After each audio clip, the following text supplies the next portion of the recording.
కుసుమహర కుసుమహర కుసుమహర శ్రీ హరనాథుని ప్రేమకు సాధనా విధానములలో మనము కొన్ని తెలుసుకొని ఉన్నాము. మరి ఈరోజు మరొక సాధనా విధానానికి సూచనను తెలుసుకుందాము. చూడండి ఏం చెప్తున్నారో. ఈ ప్రపంచంలో మానవ జన్మను ఎత్తినందులకు ఆ భగవంతుని పాదపద్మములందు చేరుకొనుటయే మన ముఖ్య కర్తవ్యము. దానిని వదిలి ఇక ఎన్ని పనులు చేసినను జీవులు ఈ జనన మరణ ప్రవాహము నుండి తప్పించుకొనజాలరు మరియు ఆ ఆత్మానందమును అనుభవింపజాలరు. మరి ఈ అంశాన్ని మనం గమనించినట్లయితే మానవ జన్మ ఎత్తినందులకు మన యొక్క ప్రధాన కర్తవ్యం ఏంటి అనేది ప్రతి ఒక్క మానవుడు కూడా తెలుసుకోవాల్సిన విషయము. ఏంటి అంటే మనం భగవంతుని పాదపద్మములను చేరుకొనుటయే అన్నాడు. అసలు ఎందుకు అంటే ఇప్పుడు పొందాము మానవ జన్మ, మరి ఎప్పుడో ఒకప్పుడు ఈ దేహాన్ని మనం విడిచి వెళ్ళిపోవాలి. అంటే పొందిన ఈ జన్మని మరలా తిరిగి మనము వదిలేసేటప్పుడు మనం చేరవలసిన గమ్యం ఏంటి అని అంటే మన భగవంతుని పాదపద్మములు అన్న విషయాన్ని మనము గమనించాలి.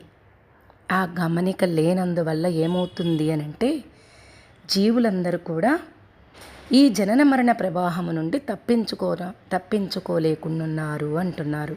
అంటే పునరపి జననం పునరపి మరణం జరుగుతూనే ఉంది అనేసని.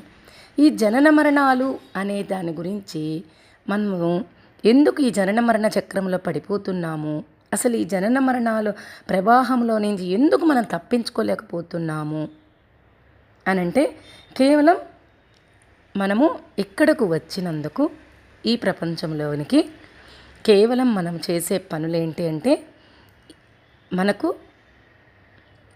మన సంసార విధులని నిర్వర్తించడమే అనేసని అనుకుంటున్నాము.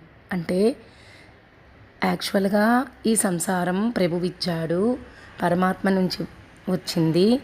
ఈ సంసారానికి సంబంధించి ఏదైతే ఇవన్నీ కూడా నేను ఈ కర్మలన్నింటినీ కూడా తీసుకొని వచ్చిన దానికి కారణము ఏంటి అని అంటే నా కర్మ బంధనాల నుండి నేను విడివడి తిరిగి మరలా నా ప్రభుని పాదపద్మముల వద్దకు చేరుకొనుటయే అన్న విషయాన్ని పూర్తిగా మర్చిపోయి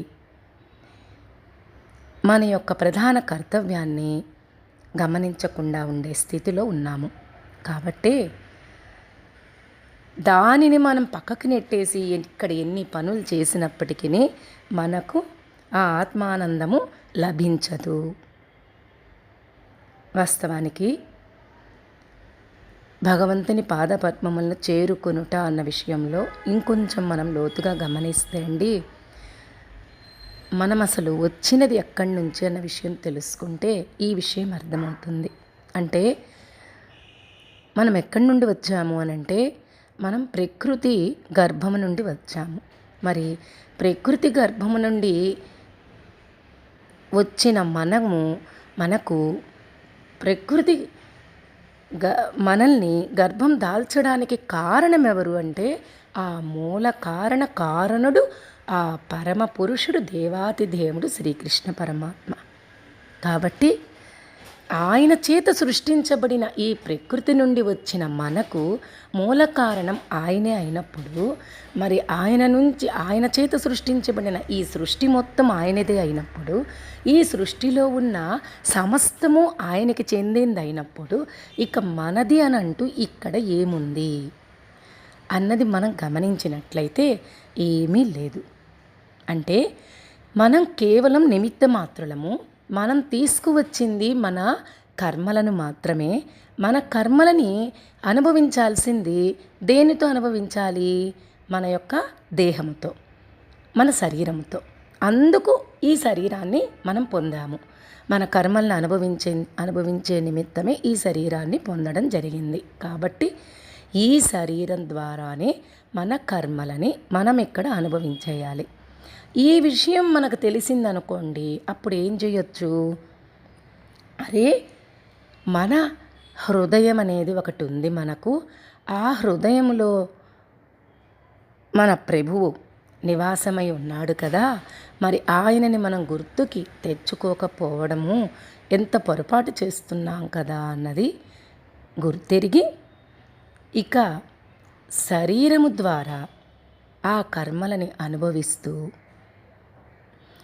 మనసు ద్వారా మనము మన ప్రభు నామాన్ని స్మరిస్తూ ఆ మనసుని మనము నిర్మలం చేసుకుంటూ, పవిత్రం చేసుకుంటూ, ఆ మనసులో ఉండే మాలిన్యాలన్నీ కూడా తొలగించుకుంటూ, ఒక్కొక్కటి మనం తొలగించుకుంటూ క్రమేపీ మనము ఆ విధంగా మన యొక్క ప్రధాన కర్తవ్యాన్ని ప్రతి నిత్యము పాటిస్తున్నట్లయితే అప్పుడు ఏమవుతుంది అనంటే, మనం మానవ జన్మ ఎత్తినందుకు, ఈ ప్రపంచంలోకి వచ్చినందుకు మనము మన ప్రభుని పాద పద్మముల నుండి వచ్చాం కదండి.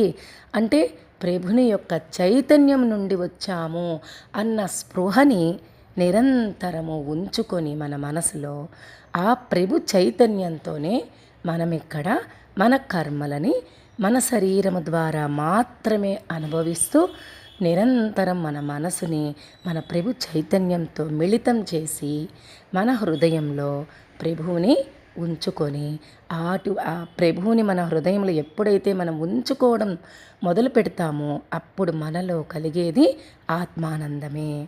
అప్పుడు అటువంటి ఆత్మానందాన్ని మనమందరం కూడా అనుభవించగలుగుతాము. అంటే ఇది ఒక 5 నిమిషాలు చెప్పుకునే సిలబస్ అయితే కాదండి.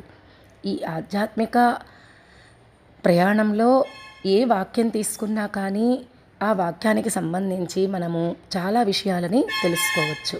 కానీ ఒక్కొక్క సాధనా విధానానికి సంబంధించిన సూచనలో నుండి కొంత మనం తెలుసుకుంటూ పోతామనే ఉద్దేశంతో ఇంతటితో ఈ అంశమును పూర్తి చేస్తున్నాను. మరి ఒక అంశం ద్వారా మరలా కలుసుకుందాము. జై కుస్మహర.